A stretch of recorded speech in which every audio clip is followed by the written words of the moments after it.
단순히 캐리어를 운반해주는 조건으로 100만 원을 받았다. 그렇지만 나는 그 속에 들어있는 것이 전혀 불법적인 것이 몰랐다 라고 변론을 하는 것은 사실상 위험한 변론에 해당합니다.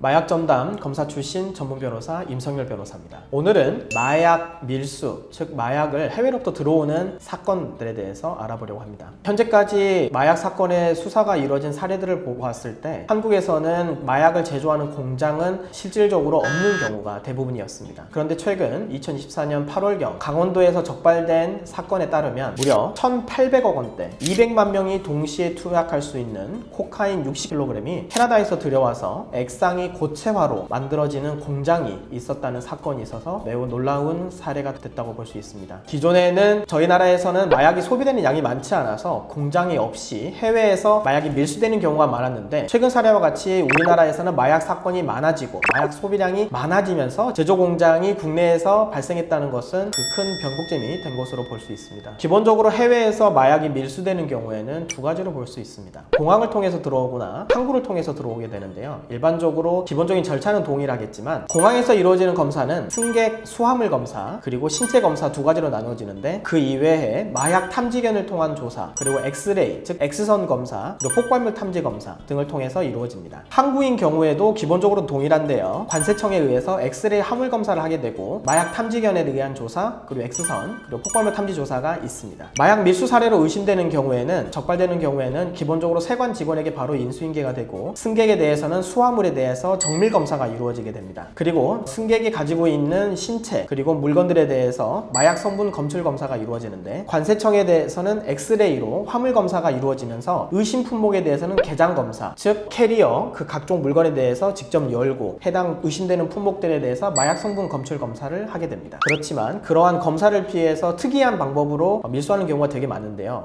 항문에 숨겨오거나 그리고 삼켜서 위장에 보관을 한다거나, 이 물건으로 치면은 젤리, 과자, 사탕 다양한 형태로 밀수가 되고 있습니다. 제가 사건을 처리한 경우에는 이제 국제 우편을 통해서 자신의 이제 아기를 가지고 있는 베트남 외국인이었는데, 자신의 아이를 위한 곰인형을 선물한다고 해놓고 곰인형 속에 이제 필로폰, 이제 가루 형태의 물건들이 이제 적발돼서 이제 사건화가 된 경우였습니다. 최근에 이런 경우에 인터넷, SNS 커뮤니티를 통해서 고액 알바를 제시해서 사건화가 되는 경우가 되게 많습니다. 한 건, 즉 중국이나 그리고 태국, 베트남 등에서 입국을 하는 과정에서 어느 커뮤니티에서 이 캐리어 하나를 옮겨주면 40만원 또는 100만원을 주겠다, 이런 경우에 고액 알바를 제시하는 경우가 많습니다. 따라서 그런 경우에는 출국하기 직전에 이 캐리어를 옮겨주시면 됩니다, 이거 20kg 이하니까 기내 수화물로 가지고 가시면 돼요, 100만원 입금해 드렸습니다, 200만원 입금해 드렸습니다, 그냥 가져가시기만 하면 됩니다 라고 고액 알바를 유혹하는 경우가 많습니다. 이런 경우에는 캐리어 속에 인형 그리고 옷가지 속에 여러가지 마약이 숨겨져 있어서 그런 마약이 들어오는 과정에서 인천공항, 세관을 통해서 적발되는 경우가 많기 때문에 이런 경우는 절대로 해서는 안 되십니다. 만약 이와 같은 다른 사람의 고액 알바를 통해서 나는 아무런 것을 몰랐다, 나는 단순히 알바를 할 목적이었다 라고 변론을 하지만, 그와 같이 아무런 특별한 어려움이 없음에도 불구하고 단순히 캐리어를 운반해주는 조건으로 100만 원을 받았다, 그렇지만 나는 그 속에 들어있는 것이 전혀 불법적인 것이 몰랐다 라고 변론을 하는 것은 사실상